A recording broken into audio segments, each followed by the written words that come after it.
El Movimiento La Red le da la bienvenida a su encuentro semanal. Mis buenos hermanos y mis buenas hermanas, que Dios les bendiga. Les habla Pablo Jiménez, a nombre del Movimiento La Red, que es una comunidad de fe que se reúne a través de las redes sociales. Nos encuentra en nuestra página www.movimientolared.com y también en redes sociales como Facebook, Instagram y Twitter. Le rogamos que nos dé un like, me gusta, para indicar que está viendo este vídeo y que también lo comparta con otras personas. Hoy seguimos con una serie especial sobre el tema del liderazgo. Esperamos que sea de mucha bendición a su vida. Adoremos a Dios. Señor Jesús, una vez más volvemos al aire a través de estos medios para traer palabra viva, eficaz y que concierne a todos y cada uno de nosotros. Permite que esa palabra tuya, que nunca regresa vacía, al llegar a cada corazón, haga aquello para la que tú la estás enviando. Agrádate, Señor, de todo lo que hacemos, porque lo hacemos para ti. En el nombre de Jesús. Amén. El Señor Jesucristo, reunido con sus discípulos, Él les dijo: no tengan temor, no se turbe vuestro corazón, ni tengan miedo. Y les decía: la paz les dejo, mi paz les doy, yo no la doy como el mundo la da. Qué bueno que esa paz que el Señor nos da es una paz que no se opaca por las circunstancias, es una paz que, independientemente de la circunstancia, la crisis en la que podamos estar atravesando, permanece en nosotros. Por eso Él nos las da, no como el mundo la da. El mundo cree que la paz es ausencia de problemas o ausencia de dificultades. Pero qué bueno que Él también les dijo: en el mundo tendréis aflicciones, pero confiad, yo he vencido al mundo. Y qué paz nos da a nosotros. Por eso dice: justificados pues por la fe tenemos paz para con Dios por medio de nuestro Señor Jesucristo. Nosotros tenemos las cuentas claras con nuestro Dios y tenemos paz. Tenemos paz en nuestro corazón. Así que nuestra oración en este día es que la paz de Dios inunde tu corazón, inunde nuestros corazones en medio de las circunstancias, en medio de un mundo tan convulsionado, y que podamos descansar en nuestro Señor, en su palabra y en sus promesas para nosotros. Amén. En el fondo de mi alma hay una dulce quietud. Se difunde inundando mi ser. Es una calma infinita que solo podrán los amados de Dios comprender.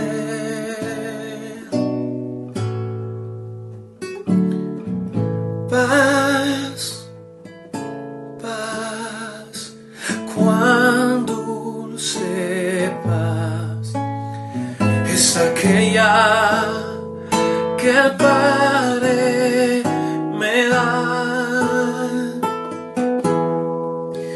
Yo le ruego que inunde por siempre mi ser en sus ondas de amor celestial.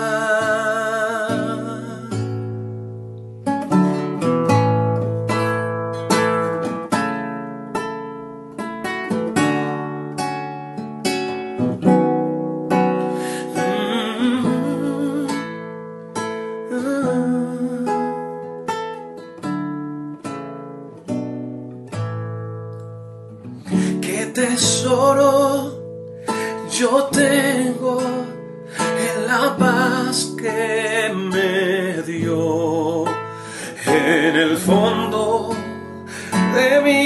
alma de estar tan segura que nadie podrá la quitar, mientras mire los años pasar. Paz, paz, cuán dulce paz es aquella que el Padre me da.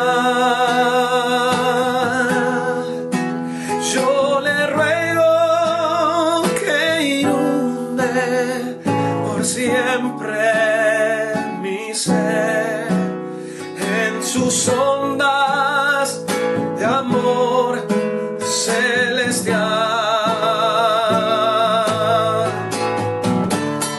Paz, paz, cuán dulce paz es aquella que el Padre me da.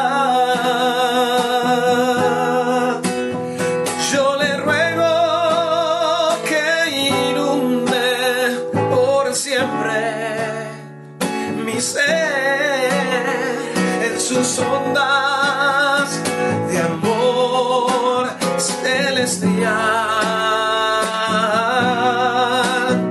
en sus ondas de amor celestial, en sus ondas de amor celestial.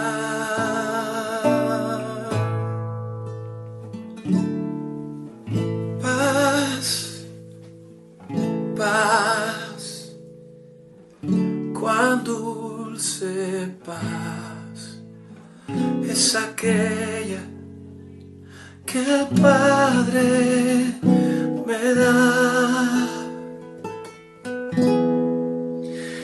Yo le ruego que inunde por siempre mi ser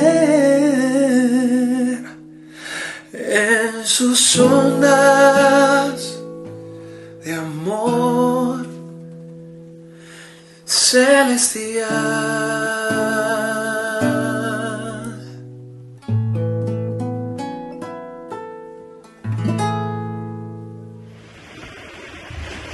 Todo es tuyo y de lo tuyo te damos. Saludos, les habla el pastor Manuel Collazo, ministro de mayordomía para el movimiento La Red. Ha llegado un momento de mayordomía. Hoy hablaremos y hacemos la pregunta: ¿amas a Dios? Basado en 1 de Juan, capítulo 3, versos 16 al 17. 1 de Juan 3, 16 al 17. En esto hemos conocido el amor, en que Él puso su vida por nosotros. También nosotros debemos poner nuestras vidas por los hermanos.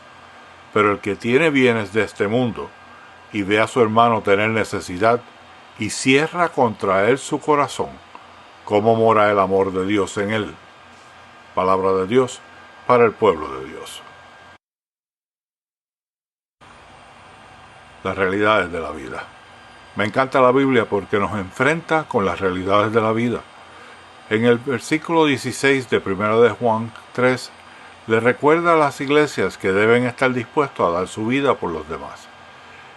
Eso es bastante bueno en teoría, sobre todo cuando uno no cree que fuera necesario o que vaya a ocurrir. Pero el verso 17 nos trae a la vida real, a la vida que vivimos todos los días.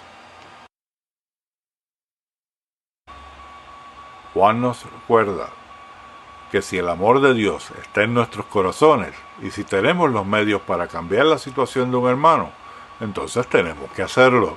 Este es el mismo principio que hablamos en el pasaje de la viuda de las dos blancas, Zadik, generosidad hacia el necesitado. Juan nos advierte que si no cuidamos de nuestro hermano en necesidad, el amor de Dios no está en nuestro corazón. Vivimos vacíos sin Él, y eso se refleja en nuestras vidas. El verso 17 de 1 de Juan 3 hace que la aplicación de Sadik pase de la teoría a una realidad cotidiana. Si hay alguien en la iglesia que tiene una necesidad, nos toca a nosotros, los que hemos sido bendecidos, a cubrirle, a ayudar, a proveer. Somos nosotros los que tenemos que movernos a ayudarles. Eso es lo que significa poner nuestra vida por ellos. Ese es el propósito de la bendición divina. Bendiga a su iglesia, que haya alimento en su casa de oración. Para ofrendar el Movimiento La Red, todo lo que tiene que hacer es visitar nuestro portal movimientolared.com. Busque el botón de donaciones y allí podrá usted su ofrenda de una manera segura. Le agradecemos su apoyo. Que Dios les bendiga siempre. Movimiento La Red. Espiritualidad, discipulado, liderazgo. Escuchemos palabras de vida. Cuando usted va al Nuevo Testamento, ahí se nos habla primeramente del ministerio de Jesús. Tenemos 4 documentos que nos hablan del ministerio de Jesús, que se conocen como los evangelios. Sin embargo, hay un solo documento que habla de la historia de la iglesia antigua. Y ese documento se llama Los Hechos de los Apóstoles, que en español nosotros lo llamamos los Hechos. En griego se llama la praxis de los apóstoles. La praxis de los apóstoles. Y ahí se nos empieza a hablar de cómo la iglesia va naciendo. Comienza hablando de Jesucristo todavía. El Cristo resucitado tiene 40 días de seminario con sus discípulos. Y después de los 40 días, Él le dice a la iglesia que se queden en Jerusalén. Y pasados los 10 días llega una fiesta judía llamada la fiesta del Pentecostés y cae el Espíritu Santo. Y ahora sí que la iglesia está prendida con el fuego pentecostal. Sin embargo, siempre hay problemas. Siempre hay problemas. Y una de las cosas que problemas causa es la cuestión étnica racial. Cuando usted va al capítulo 6 del libro de los Hechos, encuentra que en la iglesia de Jerusalén la mayoría de la gente hablaba en la lengua hebrea, el arameo. Pero había un grupo pequeño, personas que se habían criado fuera de Israel y que hablaban el idioma común en el imperio, el griego. Entonces había gente que adoraba en hebreo y otras personas, un grupo más pequeño, adoraba en griego. En aquel tiempo no había pensiones, en aquel tiempo no había redes de seguridad social, nada de eso. Y la iglesia, una de las primeras cosas que hizo fue darle alimento a las mujeres ancianas que estaban solas, las viudas. ¿Y por qué estaban solas? Porque si una viuda había perdido a su hijo, entonces ¿quién le iba a mantener? Si no tenía hijos, ¿quién le iba a mantener? Pues la iglesia empieza a darle todos los días una comida, un almuerzo. Pero ¿qué pasa? Quienes están sirviendo son cristianos que vienen del judaísmo, pero su primer idioma es el arameo, la lengua hebrea. Y entonces, cuando viene la gente, le dan más y mejor comida a los suyos. Y cuando venían las viudas de las familias griegas, ahí le daban lo que sobraba. ¿Cómo vamos a trabajar con eso? Pues vienen los apóstoles y nombran una segunda generación de líderes. Ellos dicen, nosotros no podemos ponernos a servir las mesas. Nombran a 7 personas para servir las mesas. Interesantemente, los 7 son griegos. Y usted me va a decir, ¿y cómo usted lo sabe? Por los nombres. Esteban, en griego Estefanás, quiere decir corona. Felipe quiere decir el caballista, el entusiasta de los caballos, el amigo de los caballos. Y así le puedo seguir diciendo que todos los nombres eran griegos. Esa segunda generación de líderes no se circunscribe nada más a servir las mesas. Esteban era un gran predicador. Y no solamente era un gran predicador, sino que se va a una sinagoga que se llamaba la Sinagoga de los Libertos, que era una sinagoga en Jerusalén donde se predicaba en griego. Se pone a disputar con la gente. Esteban hizo tanto y tanto y tanto ruido que ¿saben lo que pasó? Lo arrestaron. Y lo llevaron ante el concilio. Esteban comienza a predicar y entonces, ¿qué es lo que ocurre? En el juicio, la gente se vira en contra de Esteban y lo apedrean, lo matan. Y cuando usted llega al final de esa narrativa tan triste, usted encuentra un nombre que aparece por primera vez en el libro de los Hechos. Dice la Biblia: y Saulo consentía en su muerte. En aquel día hubo una gran persecución contra la iglesia que estaba en Jerusalén. Y todos fueron esparcidos por las tierras de Judea y de Samaria, salvo los apóstoles. Y hombres piadosos llevaron a enterrar a Esteban e hicieron gran llanto sobre él. Y Saulo asolaba la iglesia. Y entrando casa por casa, arrastraba a hombres y mujeres y los entregaba en la cárcel. De repente aparece este hombre. Después nos vamos a enterar que es un rabino, que no está en el territorio nacional. No. Es un rabino que se crió en lo que hoy es Turquía. Asia Menor se llamaba en el tiempo. En una ciudad llamada Tarso, que tenía la segunda biblioteca más grande del mundo. O sea, era como estar, no sé, en Stanford, Berkeley, Yale, Harvard. El pueblo estaba lleno de maestros de filosofía, de retórica, de escritores, de poetas. Ahí es que se quería este chico.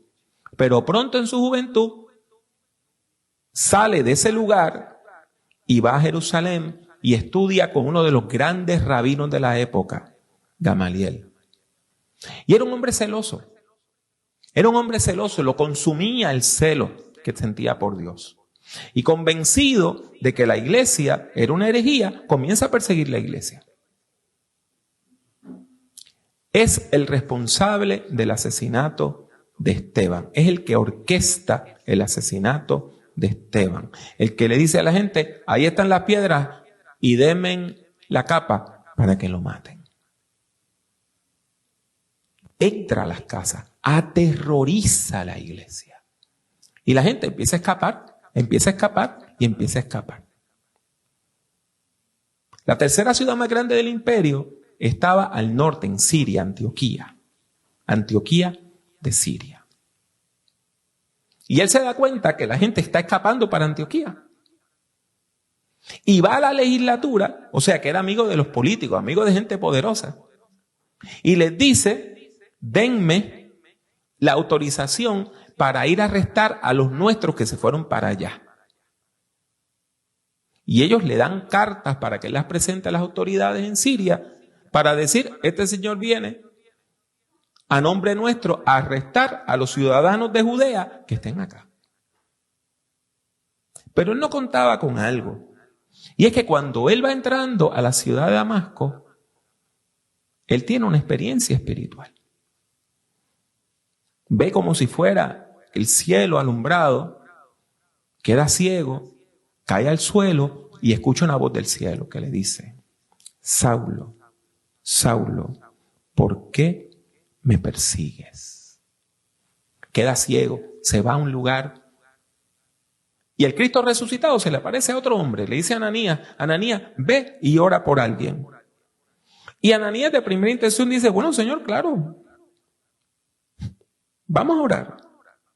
Pero entonces cuando el Cristo resucitado le dice: vas a orar por un hombre que se llama Saulo, Ananías objeta.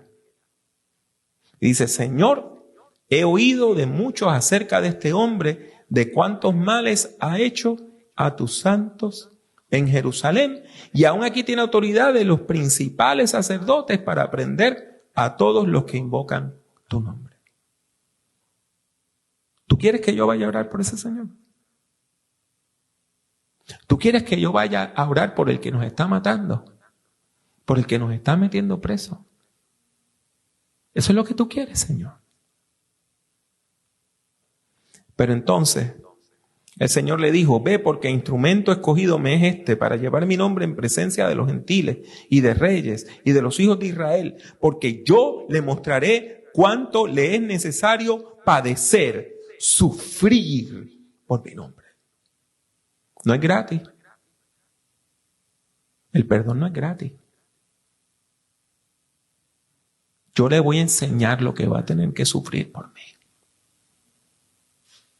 Y Ananías calma sus dudas y llega. Y cuando llega a la casa donde se encontraba, Saulo le dice, hermano Saulo. ¿Lo vieron? Hermano Saulo. El Señor Jesús, que se te apareció en el camino por donde venías, me ha enviado para que recibas la vista y seas lleno del Espíritu Santo. Era pentecostal Ananías. Pero quiero que usted note cómo desde el principio, aun aquellos que le ministran, le tienen miedo. Le tienen miedo. Y cuando seguimos leyendo, encontramos que no era Ananías nada más el que le tenía miedo.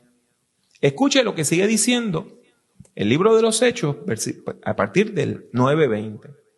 Enseguida predicaba a Cristo en la sinagoga, diciendo que este era el Hijo de Dios. Y todos los que le oían estaban atónitos y decían, ¿no es este el que asolaba en Jerusalén a los que invocaban este nombre? Y por eso vino acá, para llevarlos presos ante los principales sacerdotes. Pero Saulo mucho más se esforzaba y confundía a los judíos que moraban en Damasco, demostrando que Jesús era el Cristo. Y entonces, la iglesia no confía en él plenamente, ¿verdad? Para los judíos se le vuelven en contra. Pasados muchos días, los judíos resolvieron en consejo matarle. Pero sus acechanzas llegaron al conocimiento de Saulo y ellos guardaban las puertas de día y de noche para matarle. Entonces los discípulos, tomándole de noche, le bajaron por el muro, descolgándole en una canasta. Cuando llegó a Jerusalén, trataba de juntarse con los discípulos, pero todos le tenían miedo, no creyendo que fuese discípulo. ¿Usted entiende lo que está pasando? Este hombre está en tierra de nadie. Los cristianos lo ven como alguien que los puede traicionar. Los judíos lo ven como un traidor.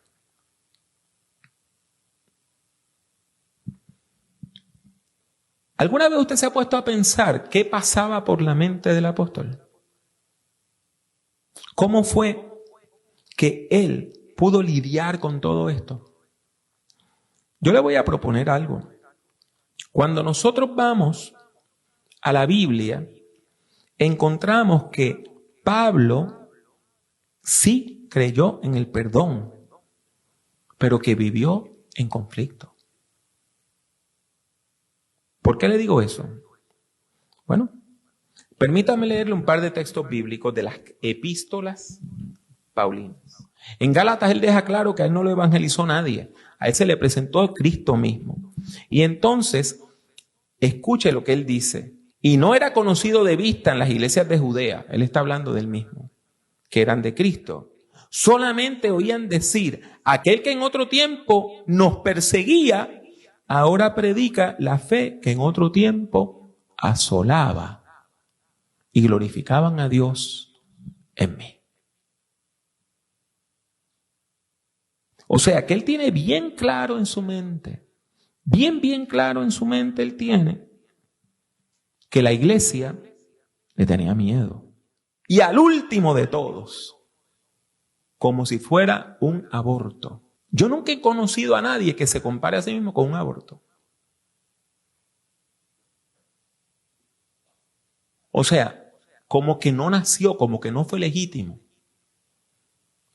Al último de todo, se me apareció a mí, y escuchen la angustia en su voz, porque soy el más pequeño de los apóstoles. que no soy digno de ser llamado apóstol, porque perseguí a la iglesia de Dios. Usted escucha el dolor en esa expresión, porque Dios nos perdona, pero usted ¿acepta ese perdón? ¿O acaso usted es más severo, más severa que el mismo Dios? Y Dios le perdona, pero usted no se perdona. Usted me dirá, hermano Pablo, usted está exagerando. Estoy exagerando. Escuchen lo que Pablo escribe en Filipenses, capítulo 3, versículo 4. Aunque yo tengo también de qué confiar en la carne. Si alguno piensa que tiene de qué confiar en la carne, yo más. Circuncidado al 8º día, como mandaba la ley de los niños varones. Del linaje de Israel, no era extranjero. De la tribu de Benjamín, de los pocos judíos que sabían exactamente de qué tribu venían. Hebreo de hebreos. O sea, puro en su linaje. En cuanto a la ley, fariseo. En cuanto a celo, perseguidor de la iglesia. En cuanto a la justicia que es en la ley, irreprensible. Ellos tenían que guardar más de 600 preceptos y él dice, yo los guardaba sin problema. No es que salí del fariseísmo porque no podía guardar la ley. Yo era irreprensible. Nadie podía decir que había fallado en una. Pero cuantas cosas eran para mí ganancia, las he estimado como pérdida por amor de Cristo. Y ciertamente aún estimo todas las cosas como pérdida, por la excelencia del conocimiento de Cristo Jesús, mi Señor, por amor del cual lo he perdido todo.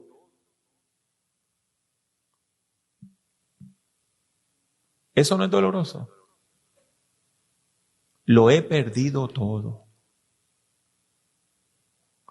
Y lo tengo por basura para ganar a Cristo y ser hallado en Él, no teniendo mi propia justicia, que es por la ley, sino la que es por la fe de Jesucristo, la justicia que es de Dios por la fe, a fin de conocerle y el poder de su resurrección y la participación de sus padecimientos, llegando a ser semejante a Él en su muerte. Y vea lo que dice el versículo 11, si en alguna manera llegase a la resurrección de entre los muertos. Si llego a salvarme. El hombre que escribió Romanos, la base de la teología cristiana, en Filipenses dice, si llego a salvarme. Ahora usted ve por qué yo digo que él vivía atormentado. Porque él expresa dudas. Y podemos seguir hablando de los textos que dice que de los pecadores él es el primero. O sea, él lleva bien claro en su mente que él no merece ser predicador. Él no merece ser la persona que está representando a Jesucristo. Él no merece ser la persona que va a ir ante el mismísimo emperador para hablarle de Cristo. Pero Dios lo escogió. Jesucristo lo escogió.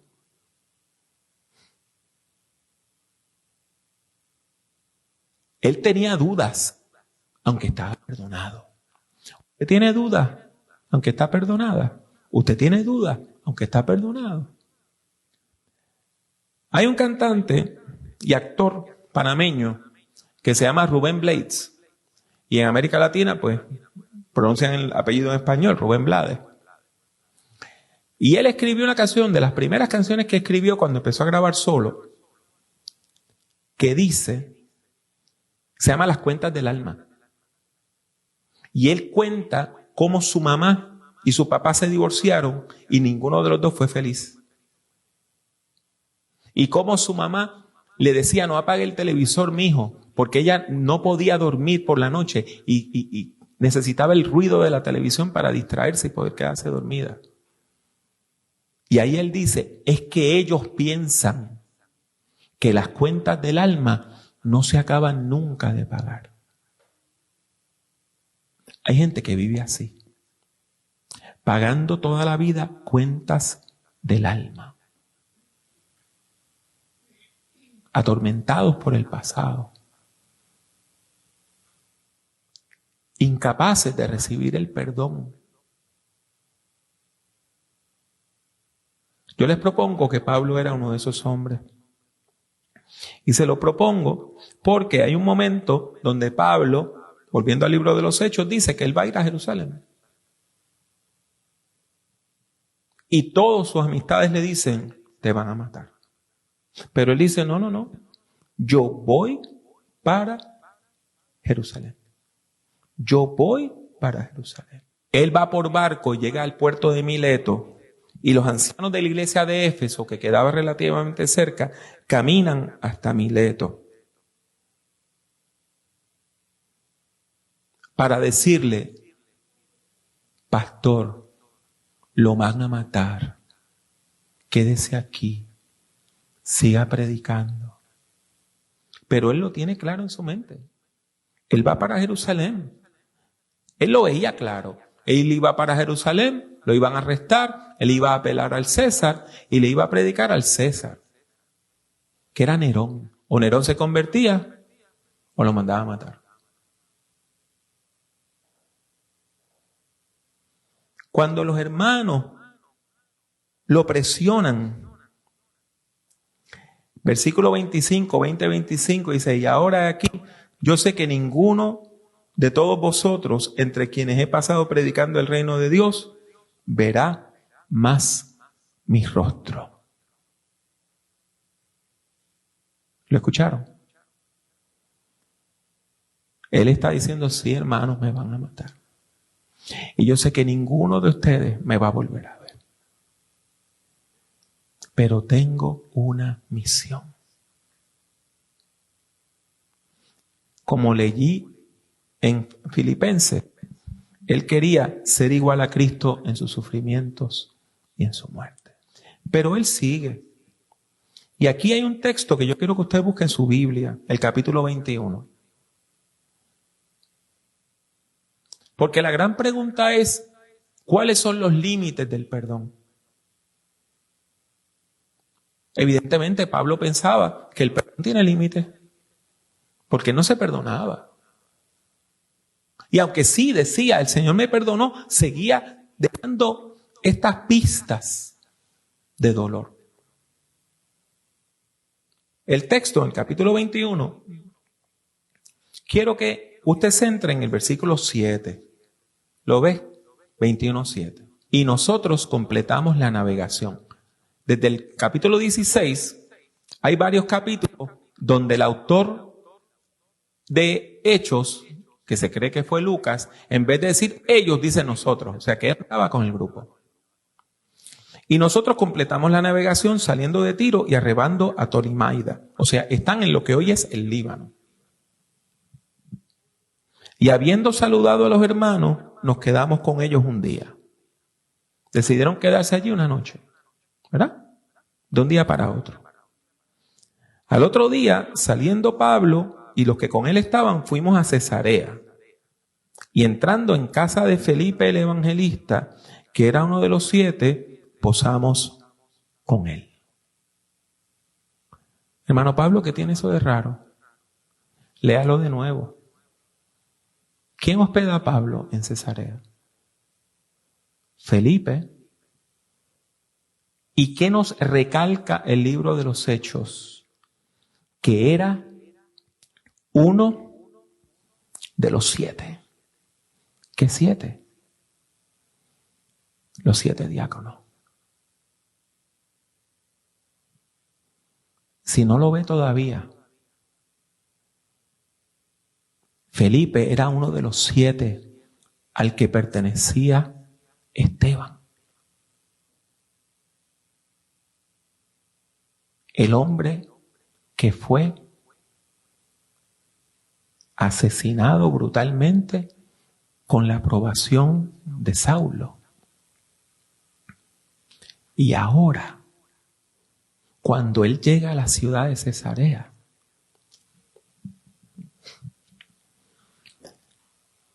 él, en vez de hablarle con ira, en vez de decirle asesino, en vez de preguntarle por qué, le dice, ustedes hoy se quedan en mi casa.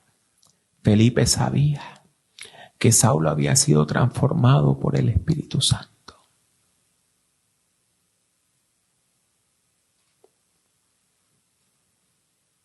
Y ese día, el apóstol comprendió cuáles son los límites del perdón. Ninguno. Porque el perdón que Dios pone en nuestros corazones es ilimitado. Ilimitado. Yo me pregunto si Saulo durmió esa noche. O si se la pasó llorando, dando gracias. Porque aquel que pudo decirle, yo que era el segundo del grupo, y tú mataste a mi líder, le dice, quédese en mi casa. ¿Quieren algo de comer? Se lo preparamos ahora. La cama está bien. ¿Tienen con qué asearse? Que duerman bien. Y mañana le hacemos desayuno.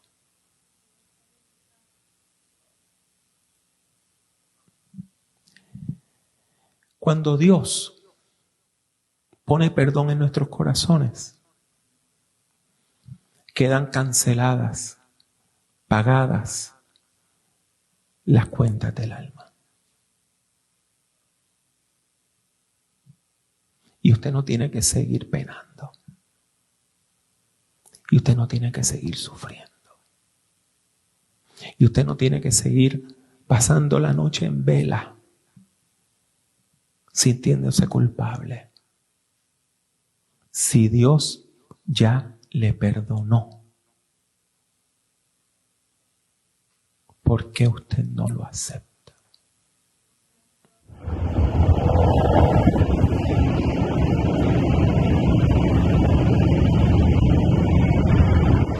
Habiendo escuchado el mensaje de la palabra de Dios, es tiempo de responder.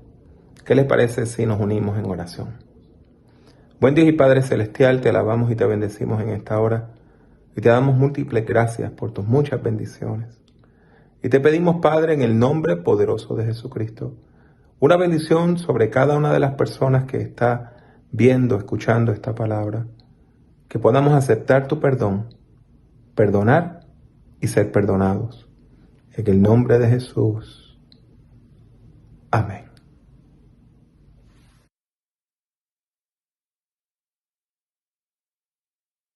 Y así llegamos al final de otra edición de nuestro encuentro de adoración y predicación, el encuentro del Movimiento La Red. Te rogamos que siga utilizando estos medios para adorar a Dios y compartir la palabra. Recuerde que los martes a las 7:30 compartimos vídeos educativos y los jueves a las 7:30 nos unimos en oración. Así que esperamos que esté con nosotros y que recuerde, todos los fines de semana a partir de las 9 de la mañana del domingo estamos transmitiendo este encuentro. Una vez más, que Dios le bendiga mucho y que Dios le bendiga siempre.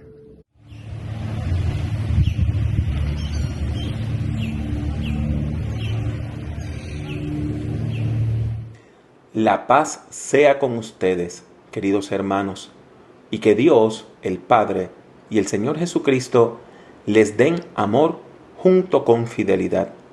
Que la gracia de Dios sea eternamente con todos los que aman a nuestro Señor Jesucristo.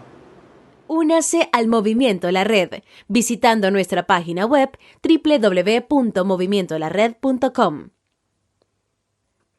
Busque el Movimiento La Red en Facebook y suscríbase a nuestra página oprimiendo el botón de like, me gusta. El Movimiento La Red es una comunidad de fe que se reúne a través de las redes sociales. La participación es libre y voluntaria. Está abierta tanto para ser su principal comunidad de fe como para enriquecer su vida espiritual. La Red es un movimiento cristiano que no está afiliado a denominación alguna.